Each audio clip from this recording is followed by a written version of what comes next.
Assalamualaikum warahmatullahi wabarakatuh. Selamat malam teman-teman semua. Selamat bergabung di live streaming I Am The Woman yang ketiga.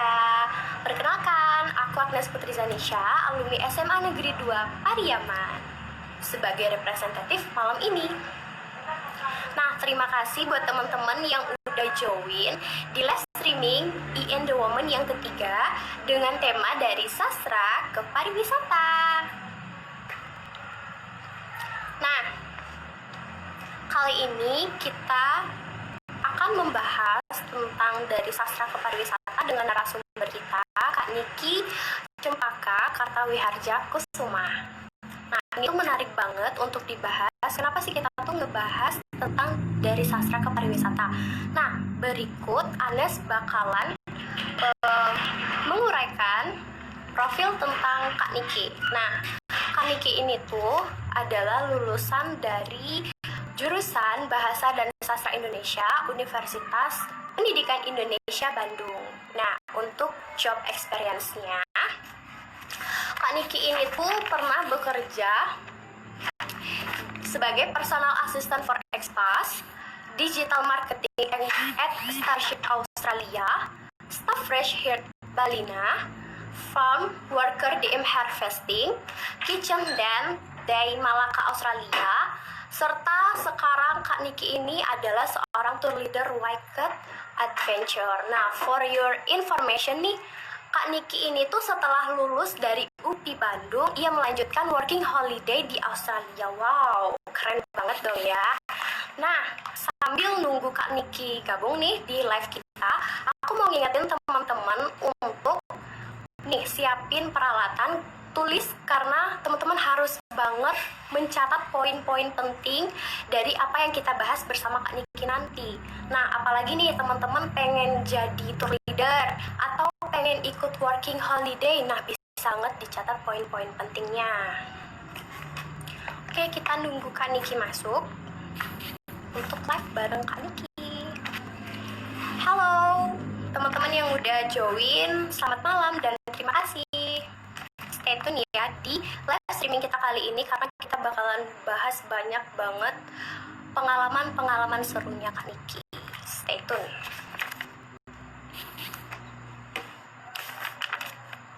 Halo. Oke, kita masih nunggu Kak Niki untuk join. Nah, for your information lagi nih, Kak Niki itu sekarang berdomisili di Bali. Nah, kita nanti juga bakalan tanya-tanya nih gimana sih kondisi Bali selama pandemik ini. Kita masih nunggu Kak Niki.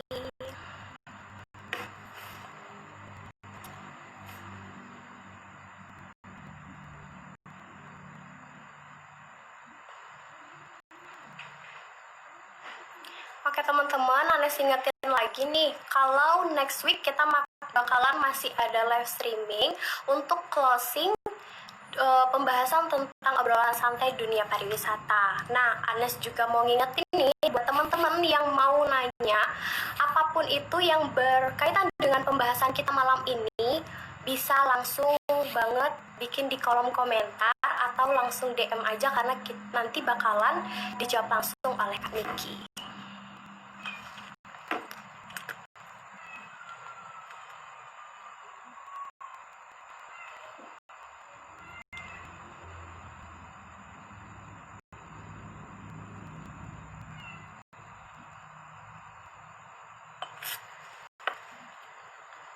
Halo teman-teman yang udah bergabung, stay tune ya sampai akhir live streaming kali ini.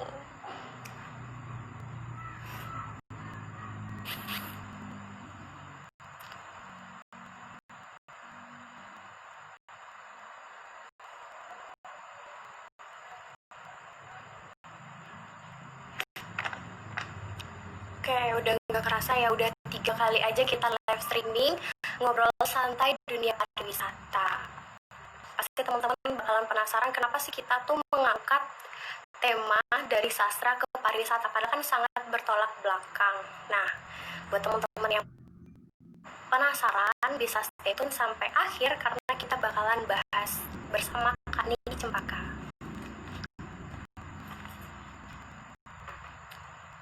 Oke, kita masih nunggu Kak Niki. Halo. bergabung.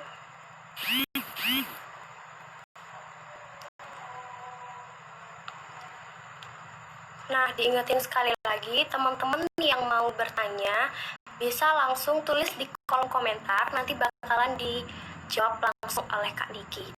Pastinya narasumber kita kali ini tuh ahli dalam bidangnya, karena beliau pernah ikut working holiday visa di Australia. Wow, keren banget dong.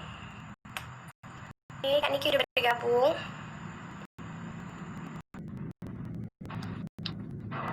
Kita masih nunggu Kak Niki bergabung. Stay tune ya. Halo, selamat malam Kak Niki. Selamat malam. Oke. Kak Niki, Ya, suaranya jelas? halo. Iya Kak Niki, suaranya jelas? Jelas. Suara aku jelas di sana? Jelas dong. Halo, selamat malam Kak Niki. Apa kabar nih? Selamat malam. Kabar baik. Anes, apa kabar? Alhamdulillah baik juga. Nah, Kak Niki, tadi sebelumnya Anda sudah menguraikan nih profil Kak Niki. Nah, Kak Niki itu kan tamatan dari jurusan Bahasa dan Sastra Indonesia di Universitas Pendidikan Indonesia ya Kak ya? Tuh. Nah, terus nih, kenapa sih Kak Niki tuh memilih untuk menjadi seorang tour leader padahal sangat bertolak belakang banget sama background pendidikannya Kak Niki? Tour leader. Sebenarnya itu proses yang panjang. Jadi, tapi dari kecil itu aku emang hidupnya nomaden, Anes, gara-gara orang tua, kerjaan orang tua. Jadi, Ya. dari kecil itu udah terbiasa traveling, pindah-pindah dari satu tempat ke tempat yang lain. Nah, kalau prosesnya kenapa dari background pendidikan jadi ke pariwisata, itu gara-garanya setelah selesai kuliah Ya. 4 tahun. Nah, mungkin karena setiap hari berjibaku dengan teks, bacaan, tulisan, kayaknya pengen juga deh ngerasain kerjaan di lapangan, terus bisa menghirup udara segar, nggak dikejar-kejar deadline, nggak di belakang laptop. Makanya kali itu udah aku terjun aja gitu. Oke.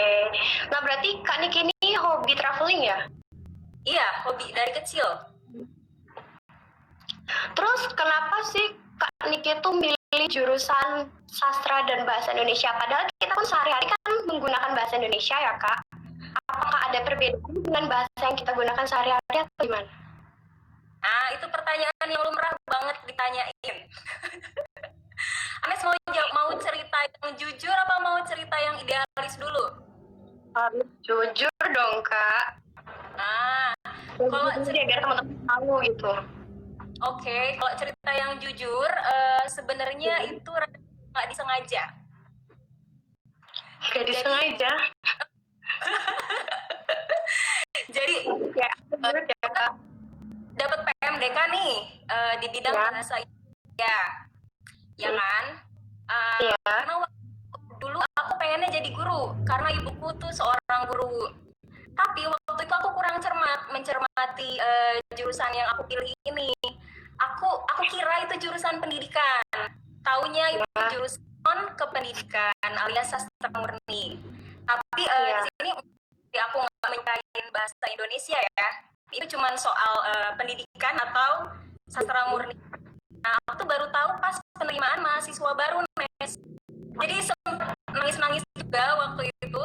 Terus sempat sholat istiharoh, mimpi segala macam. Akhirnya ya udah diambil aja. Itu jalannya. Kalau cerita idealisnya, ya. Iya. Kalau cerita idealisnya, jadi bahasa Indonesia itu kan suka diremehkan oleh kebanyakan. Kayak yang Ines bilang tadi, ngapain susah-susah belajar lagi? Tapi sebenarnya kalau kita renungkan ya, kita 12 tahun nih belajar bahasa Indonesia, katakanlah dari SD sampai SMA. Banyak orang-orang yang masih nggak bisa menggunakan tanda titik, tanda koma yang benar. Terus kalau dilihat di misalnya jualan online aja sehari-hari, misalnya pedagangnya tuh udah dengan jelas mencantumkan harga, lokasi segala macam di iklannya. Tapi coba scroll di komen-komen yang masih banyak orang-orang yang bertanya, berapa harganya? Iya, bener banget Kak. Iya, itu nunjukin betapa rendahnya minat baca kita bahkan untuk sebuah prosa pendek. Gitu. Terus lagi sebenarnya di kuliahan aku nggak cuma diajarin bahasa doang, kita belajar banyak sekali hal dari mulai logika berbahasa, ilmu komunikasi, sistematika dalam berpikir, segala macam gitu. Jadi selama kuliah kakak tuh pernah menemukan hal kesulitan gitu nggak sih? Kayak misalnya dalam ngerjain tugas atau ujian gitu. Karena kan dari awalnya kakak pengennya pendidikan, ternyata dapetnya non pendidikan gitu. Kesulitan berarti enggak, karena memang pada dasarnya aku udah suka tulis-tulis, baca-baca buku. Cuman aku harus menginspirasi realita bahwa aku kemungkinan nggak jadi guru karena nggak dapat ilmu pendidikannya. Nah, setelah lulus dari sastra bahasa Indonesia nih Kak, kalau misalnya pendidikan kan bisa jadi kan kita jadi guru gitu. Kalau misalnya untuk sastra ini sendiri pekerjaannya tuh yang sebenarnya apa sih Kak gitu? Kalau setelah lulus dari jurusan itu gitu. Sebenarnya banyak sekali Nes, apalagi di era digital saat ini, saat kreatif adalah segalanya. Itu lulusan bahasa dan sastra Indonesia tuh dipakai banget. Misalnya buat jadi content writer. Anes tahu kan web jualan segala macam itu butuh content writer mengisi jurnal hariannya gitu. Ya, sama kalau misalnya kita jualan online itu sebenarnya kita membutuhkan skill copywriting. Itu. Terus lulusan sastra Indonesia juga bisa go internasional dengan program BIPA. BIPA itu bahasa Indonesia untuk penutur asing. Jadi kita bisa ngajarin bule-bule bahasa Indonesia di luar negeri sana. Berarti emang besar luas juga ya Kak cakupan dari lulusan sastra ini.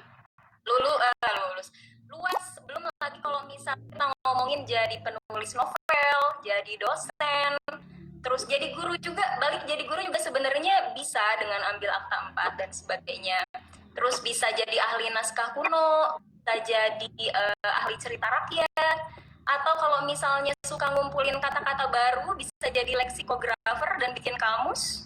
Bisa, banyak, luas. Nah, teman-teman ini tuh baru sebagian dari pertanyaan dan masih banyak pertanyaan lainnya ya Kak Niki ya. Jadi stay tune dan siapin alat tulis nih karena bakalan ada pertanyaan-pertanyaan tentang tour leader dan working holiday-nya seperti yang udah ada sampaikan tadi. Nah, Kak Niki, ceritain dong Kak, gimana sih asal muasalnya Kakak nih dari lulusan sastra dan bahasa Indonesia malah memilih pekerjaan sebagai tour leader? Artinya kakak berseberangan dong dari sastra ke pariwisata gitu. Benar, kedengarannya berseberangan banget ya, tapi sebenarnya pada realitanya justru background pendidikan aku itu sangat membantu kerjaan aku sekarang. Kenapa? Karena waktu kuliah dulu kita kan diajarin cara berkomunikasi sama manusia. Nah, kerjaan tour leader ini tuh karena kita bersinggungan dengan banyak manusia yang intinya nggak jauh-jauh dari komunikasi, jadi kepake banget sebenarnya. Jadi terlalu jauh banget karena sama-sama yang kita hadapi itu manusia, ilmu humaniora. Oke.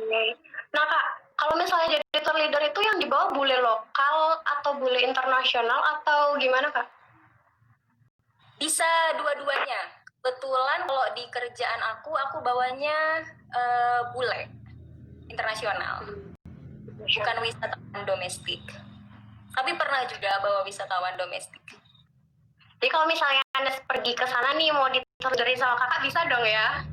Oh pasti dong, tinggal kabarin kabarin aja kalau aku lagi di Bali. Ayo kita cabut bareng. Nah, teman-teman, kalau misalnya mau holiday ke Bali, bisa banget nih hubungi Kak Niki, karena nanti bakalan diajakin main-main ya, Kak, ya? Siap. Siap. Iya. Oke, Kak.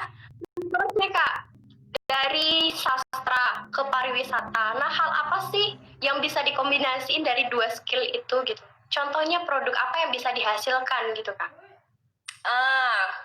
Karena aku suka dua-duanya, aku suka nulis, aku juga suka jalan-jalan. Sebenarnya bisa banget jadi travel writer.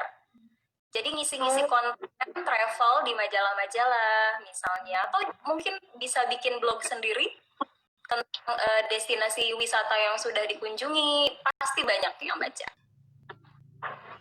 Nah, Kak, selama menjadi tour leader, nah destinasi mana saja sih yang Kakak suka gitu? Yang paling favorit? Yang paling favorit, aku sebenarnya dibilang anak gunung banget, enggak juga. Anak pantai banget, enggak juga. Setelah aku discover diri sendiri, kayaknya aku lebih seneng kota malah. Karena bisa shopping ya, Kak, ya? Iya, jadi makanya aku nggak masalah untuk berada di tempat terpencil untuk 4 hari sampai 1 minggu, tapi harus keluar gitu. Kalau udah sampai kota, aku pasti seneng banget. Bisa shopping, bisa makan enak ya, Kak.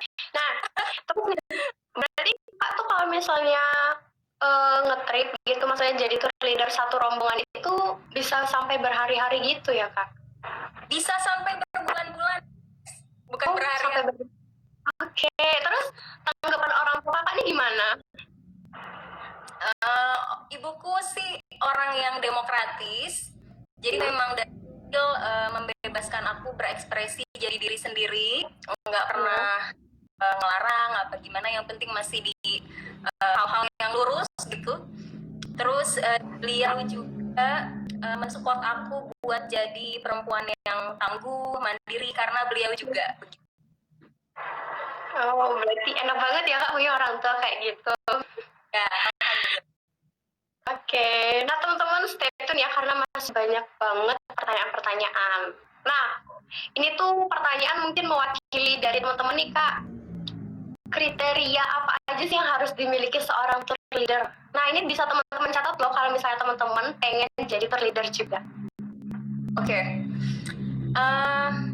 Tour leader kan macam-macam ya, karena itu bergantung sama karakter orang itu sendiri. Jadi tour leader itu ada yang ahlinya mencairkan suasana. Jadi sepanjang dia bikin lucu-lucuan mulu. Ada juga yang pinter diandalkan, bisa diandalkan. Misalnya nih, gitu. Dia ngerti banget soal first aid, P3K, segala macam.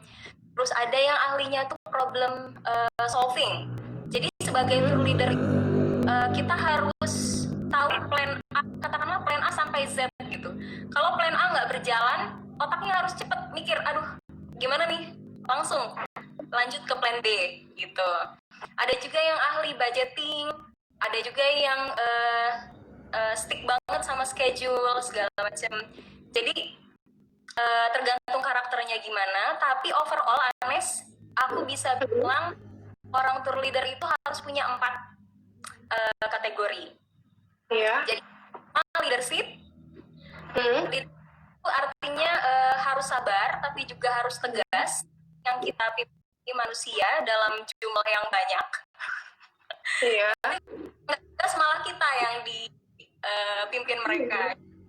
Apalagi kan orang pikirannya beda-beda juga ya kan Kak. Sikapnya juga. Berarti harus ekstra sabar banget gitu Kak. Betul, iya harus ekstra sabar tapi juga tegas. Jadi kebayangkan 22 orang karakternya beda-beda. Kebayang banget. Nah, ada nyapa Kakak nih? Kenapa? Ada nyapa Kakak nih, wah ada Niki. Itu temen sama leader namanya Cahyosa. Jadi kalau misalnya boleh Kak?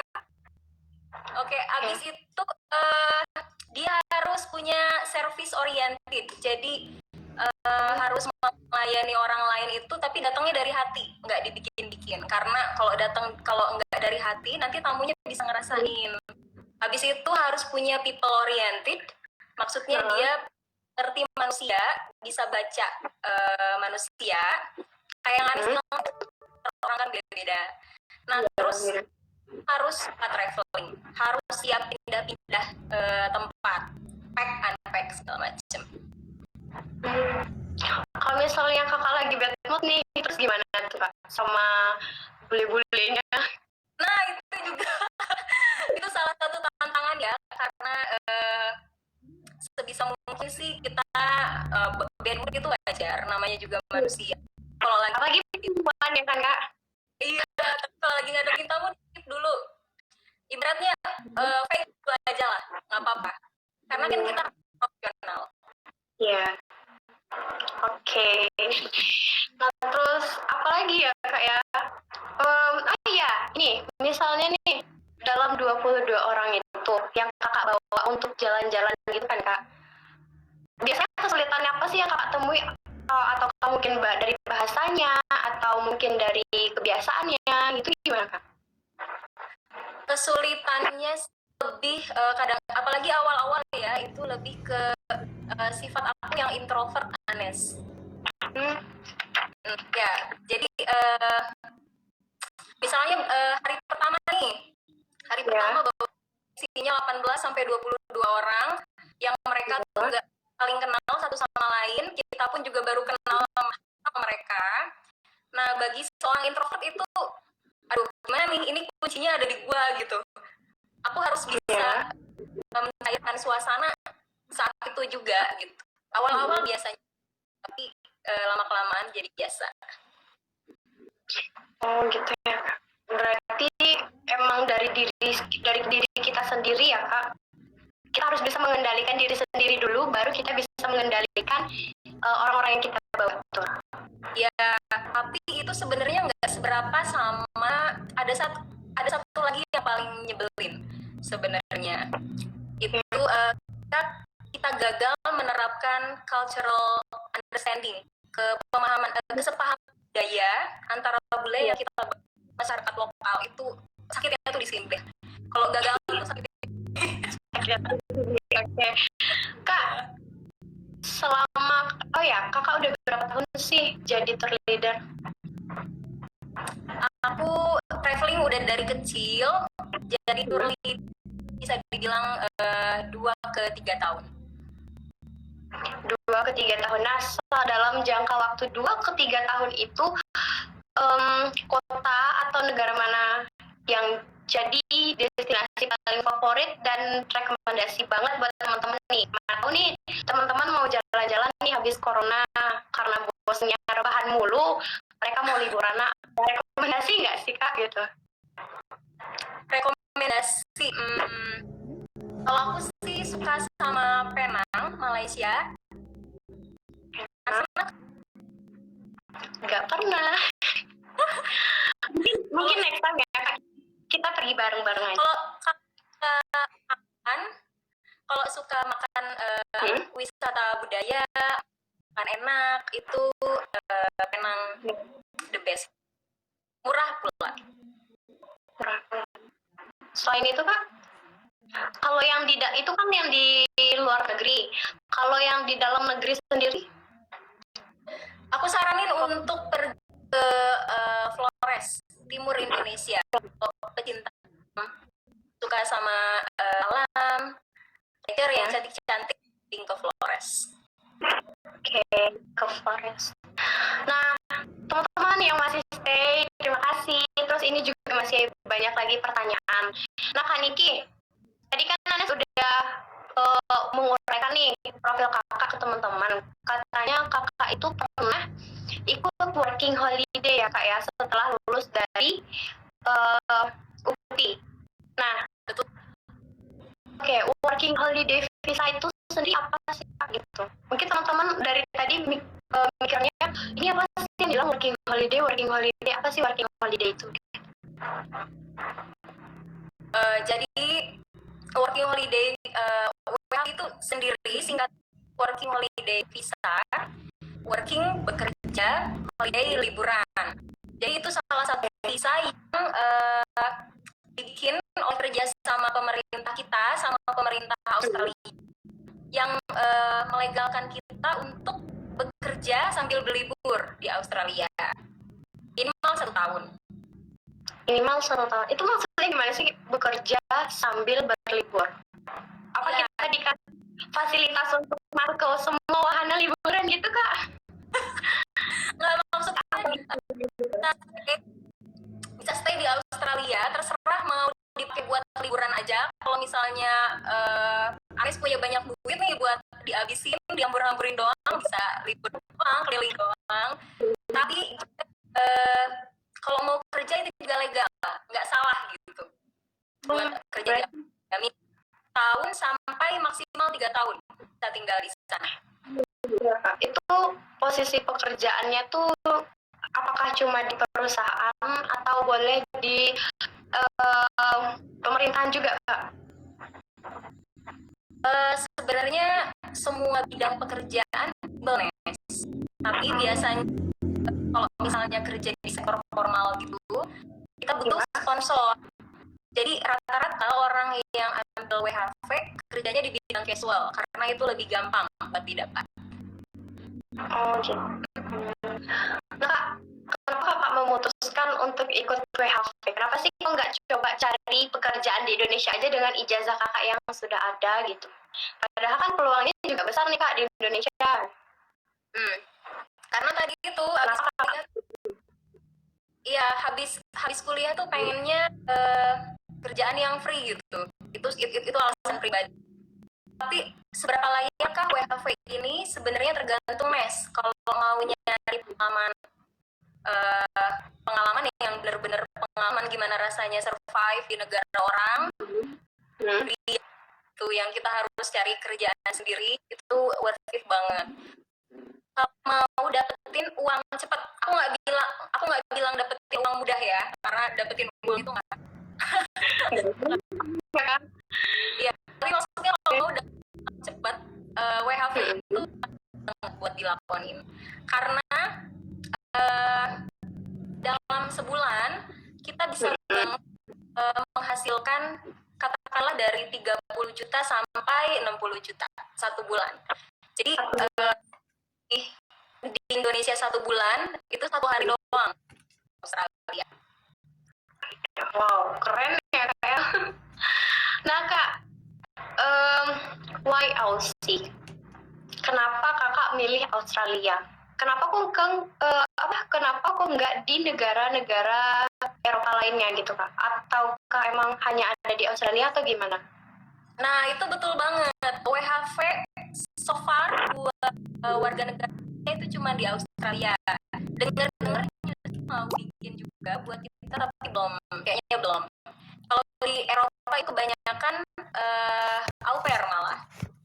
Di Australia sendiri pun sebenarnya bisa au pair tapi pakai visa WHV. Kalau untuk visa kita tuh kapan sih Kak di approve-nya gitu? Tergantung submitnya Anes. Biasanya sih bisa mungkin sebulan sampai bulan tergantung prosesnya kita. Kalau kita lambat menyiapkan dokumen-dokumennya ya makin lama juga. Nah, gitu ya Kak. Berarti nih teman-teman ada nggak sih yang mau jadi yang mau ikutan working holiday bisa tanya-tanya ke Kak Niki ya Kak ya. Nah teman-teman yang mau nanya silahkan langsung tulis di kolom komentar, nanti bakalan dijawab langsung sama Kak Niki. Terserah mau nanya tentang tour leader atau mau nanya tentang working holiday, pasti dijawab ya Kak ya? Pasti dong. Oke. Nah Kak, ini mungkin mewakili juga nih pertanyaan dari teman-teman. Kalau mau daftar ke working holiday nih Kak, apa sih yang harus dipersiapkan gitu Kak? Syarat-syaratnya IELTS, sertifikat IELTS itu kayak bahasa Inggris gitu. Anes kalau dulu bisa pakai TOEFL, tapi kalau sekarang cuma pakai IELTS dan itu skornya harus 4,5. Terus harus mempersiapkan show money, jadi kayak uang di dalam tabungan kita untuk membuktikan ya kita nggak bakalan jadi gelandangan gitu di Australia. Itu harus dibuktikan uang minimal 5.000 Australia atau sekitar 50 sampai 55 juta. Tapi itu enggak juga ya. Kenapa? Tapi itu nggak harus uang sendiri, itu bisa kita bisa pinjam atau kita bisa pakai rekening orang tua, nanti pakai surat jaminan orang tua. Masih banyak cara untuk ini tuh terjadi.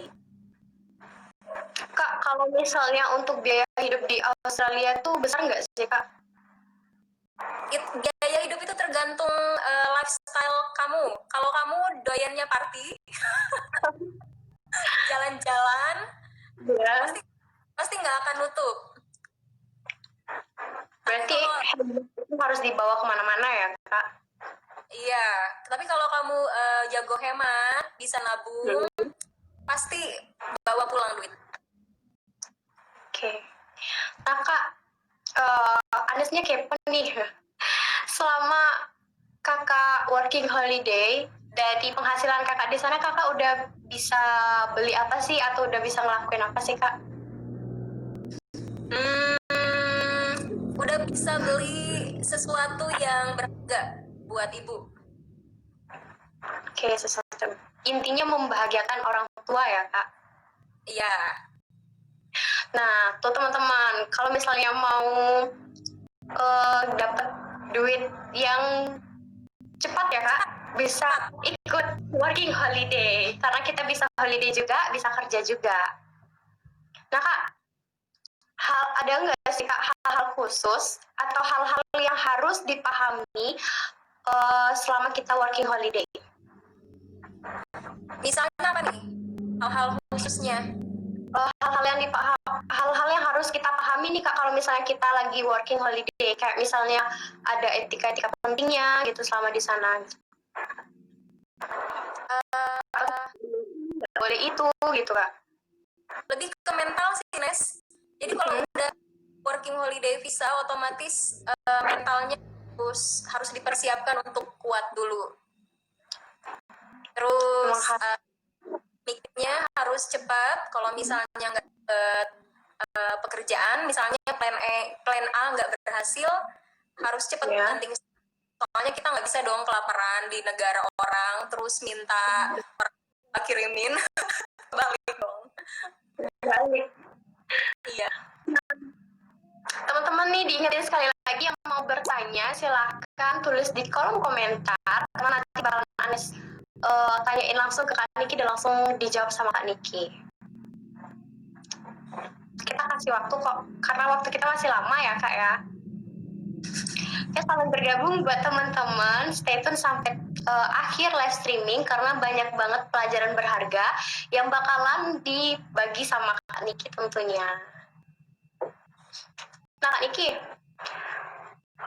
selama Kakak working holiday nih, pengalaman apa sih yang paling berkesan, yang paling bikin Kakak ingat sampai sekarang gitu? Pengalaman baik atau pengalaman buruk? Boleh baik, boleh. Keduanya aja deh, Kak. Karena kan apa yang kita lakukan gak selalu baik ya, Kak ya. Jadi boleh baik, boleh keduanya aja. Pengalaman buruk, tapi aku nggak pengen teman-teman yang denger nanti jadi nggak mau ikutan WHV ya. Maksudnya hal itu bisa terjadi di mana aja, sama siapa aja. Ini tuh bisa bikin kita aware, waspada gitu, terutama perempuan. Pengalaman buruknya kan pernah kena pelecehan seksual. Pernah kena pelecehan seksual, oke. Tuh, kok trauma? Hampir ya? Hampir. Kakak trauma nggak sih? Enggak. Cuman memang sempat sedih dan down aja. Sehari, 2 hari, habis itu harus move on lagi. Karena kan ya mau gimana juga harus survive, harus makan. Habis mengalami hal yang seperti itu, Kakak punya rasa nyesel nggak sih gitu? Datang ke Australia? Itu cuman ibaratnya cuman remah-remah rengginang yang membumbui selama di Australia. Iya. Oke, remah-remah rengginang ya, Kak.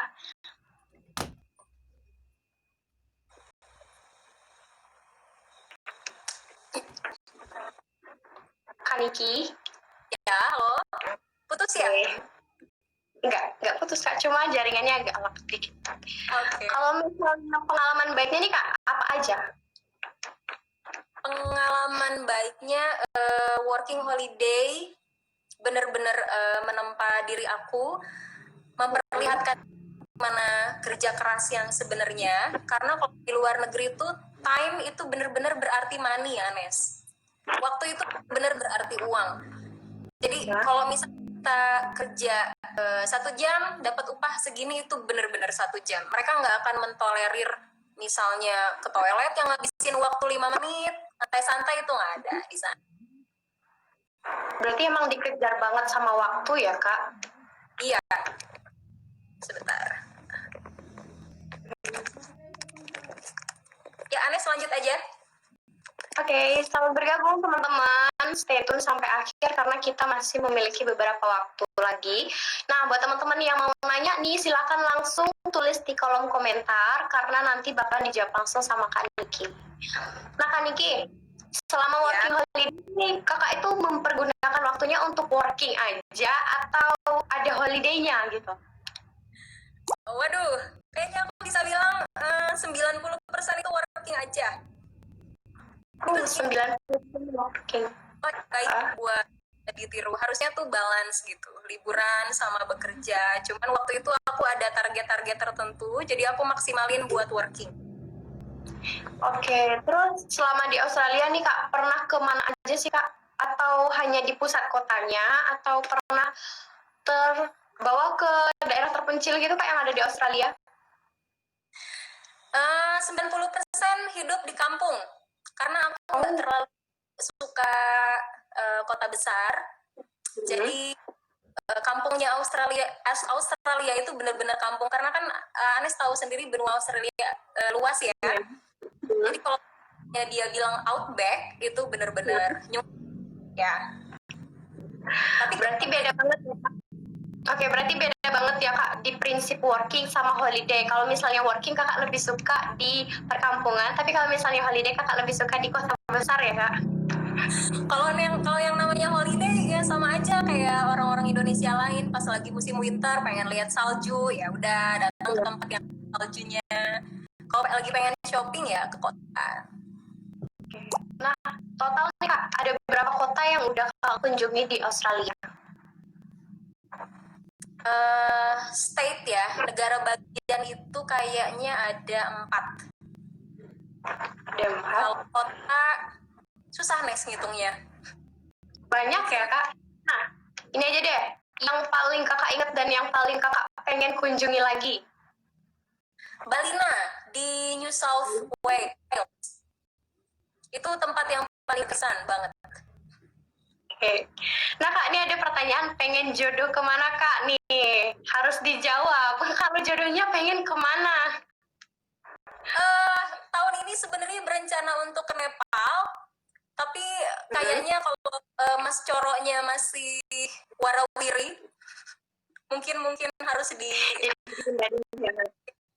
dulu we'll see lah ya. Nah, diingetin lagi nih teman-teman yang mau bertanya, langsung bikin di kolom komentar, nanti bakalan dijawab sama Kak Niki. Nah, Kak Niki, ngomong-ngomong masalah Mas Coro nih, apa sih akibatnya dari pandemik yang sekarang ini dengan pekerjaan sebagai tour leader? Apakah ada hal yang membuat berpengaruh besar gitu atau gimana Kak? Berpengaruh banget, Anes. Soalnya sektor wisata ini gimana ya? Itu bisa dibilang sektor yang paling kena pengaruh paling pertama. Karena nggak bisa diapa-apain lagi. Maksudnya kita mau maksa gimana pun juga, ya udah nggak bisa gitu, nggak bisa di plan B atau ya. Oke. Kak, itu teman-teman. Ayo. Kak, ini ada yang nanya nih. Kak mau nanya, berapa kuota untuk bisa ikut working holiday, dan misalnya kita lagi kuliah di Australia masih bisa ikutan apa enggak, Kak? Maksudnya pas lagi kuliah di Australia terus mau WHV ya? Iya, maksudnya oke.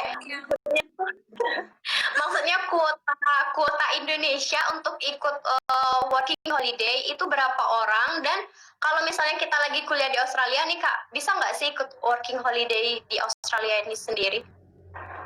Kuotanya itu kalau nggak salah mau digodok sampai 4.000 kayaknya. Itu satu negara, Kak? Iya, negara Indonesia tambah dari 1.000 sampai 4.000 kalau nggak salah, ini lagi digodok.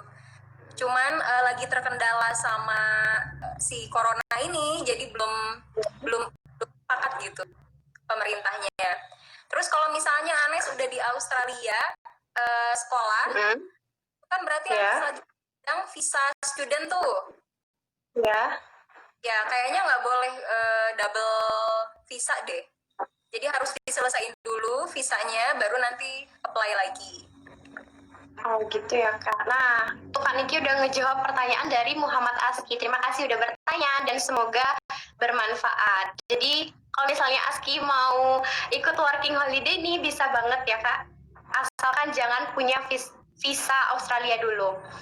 Nah Kak, lanjut nih, ada yang nanya lagi. Rencana ke depannya gimana Kak kalau misalnya pariwisata ini bangkitnya lama?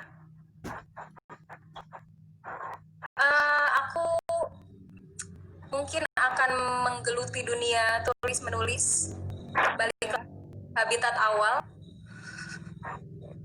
Oke, berarti Kakak suka nulis ya Kak? Iya, suka nulis. Udah ngeluarin buku Kak? Udah, tapi masih buku receh-receh aja. Buku receh.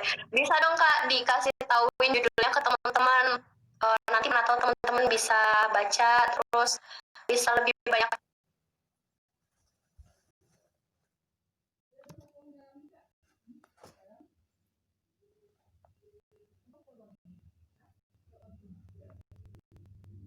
Banyak lagi ilmunya.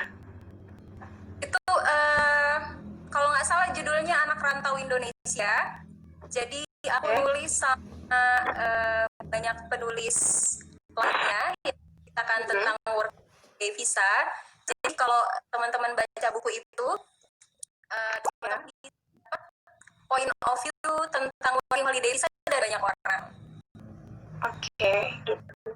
Nah Kak, pertanyaan ini Kak, masih ada pertanyaan lagi, tapi bisa sambil kerja bukan kalau misalnya kuliah di Australia. Jadi kalau misalnya kita kerja di Australia tuh masih bisa disambi sama kerja nggak sih Kak? Misalnya misalnya kerja part time gitu, entah itu di restoran. Banyak kerjaan sekaligus selama waktunya juga mampu. Jadi misalnya pekerjaan full time di weekdays nih, nanti weekend ke pekerjaan part time buat nambah-nambah uang. Oh gitu ya Kak. Nah Kak, ini pertanyaan terakhir nih Kak. Selama pandemi ini kesibukan Kakak apa aja? Tidur. Oke. Terus lagi Kak? Terus masih nulis baca buku, nonton out sesekali biar nggak jantungan. Ya. Penting ya Kak, biar nggak gendutan juga. Kayaknya itu problem semua orang deh sekarang. Ya, problem banget Kak. Nah, jadi teman-teman, mungkin itu aja sekelumit dari cerita dan pengalaman dari Kak Niki. Nah, bisa banget buat jadi inspirasi dan juga bisa banget untuk jadi pelajaran yang sangat berharga. Nah, nggak kerasa nih, udah 1 jam aja kita ngobrol santai bareng Kak Niki nih. Nah, terima kasih ya Kak Niki udah mau sharing, udah mau cerita, udah mau berbagi pengalaman nih. Nah, tapi boleh nggak aku ngasih satu kata-kata terakhir? Boleh dong. Silakan Kak. Ya. Buat teman-teman SMA di luar sana yang masih gamang mau milih kuliah atau mau milih kerja, nanti kalau misalnya udah selesai kuliah, terus pada kenyataannya teman-teman melakoni pekerjaan lain yang berseberangan dengan kuliah yang dijalani, nggak apa-apa. Atau misalnya udah kuliah, capek-capek kuliah, nanti jadi ibu rumah tangga, nggak masalah. Karena ilmu itu nggak ada yang rugi. Kalau misalnya kuliahnya nyambung sama kerjaan, alhamdulillah. Tapi kalau enggak juga nggak apa-apa. Yang penting jangan berhenti menuntut ilmu ya. Karena ilmu penting ya Kak ya. Oke, makasih banyak ya Kak Niki. See you di Bali. Makasih banyak teman-teman yang udah nonton. Ya, nah terima kasih banget juga buat teman-teman semua yang udah stay tune dari awal sampai akhir. Nah, jangan lupa karena next week kita masih bakal ada live streaming ngobrol santai dunia pariwisata untuk closingnya. Nah, pantengin terus IG-nya IND Woman karena masih banyak hal-hal yang bakalan kita bahas bareng-bareng. Nah, pastinya teman-teman penasaran kan apa yang bakalan dibahas di next week dan siapa yang menjadi narasumbernya. Jadi stay tune ya. Oke, Kak, karena ini juga udah mau lebaran ya, Kak ya? Udah H-1. Iya. Kayak kami mengucapkan, kami mewakili tim dari IND Woman mengucapkan minal aizin wal faizin, mohon maaf lahir dan batin, selamat Hari Raya Idul Fitri 1441 Hijriah. Selamat maaf Kak Nik ya. Oke, mungkin untuk terakhir nih Kak, masih mungkin teman-teman masih ada yang mau bertanya, dipersilahkan. Kira-kira teman-teman masih ada yang mau bertanya, dipersilahkan. Anik, stay safety ya Kak ya, karena di Bali angkanya banyak ya Kak. Kenapa? Angka penularan COVID-nya di Bali kira-kira besar nggak sih Kak? Bali nggak terlalu besar, kayaknya masyarakatnya juga cukup kondusif, Anes. Iya.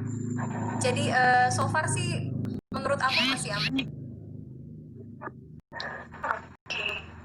Jadi ini buat Kak Niki, buat teman-teman semuanya juga harus stay safety. Kalau misalnya nggak berkepentingan, mending di rumah aja rebahan ya Kak. Nah, iya. Daripada ini apa? Iya, daripada kesana ke sini terus nanti sakit. Rebahan adalah si menyelamatkan ini. Rebahan. Nambah berat badan Kak. Ya, saat ini. Nah, sekali lagi nih terima kasih banget buat teman-teman yang udah stay tune dari awal sampai akhir. Buat teman-teman yang udah ngasih pertanyaan juga terima kasih. Dan jangan lupa di next week kita masih bakalan ada live streaming yang membahas obrolan santai dunia pariwisata dengan tema yang berbeda. Tentunya juga dengan narasumber yang ahli di bidangnya. Seperti Kak Niki. Oke, mungkin itu aja ya Kak. Maaf kalau misalnya ada salah kata. Saya akhiri. Assalamualaikum warahmatullahi wabarakatuh. Sampai jumpa di live streaming selanjutnya. Bye-bye. Warahmatullahi wabarakatuh.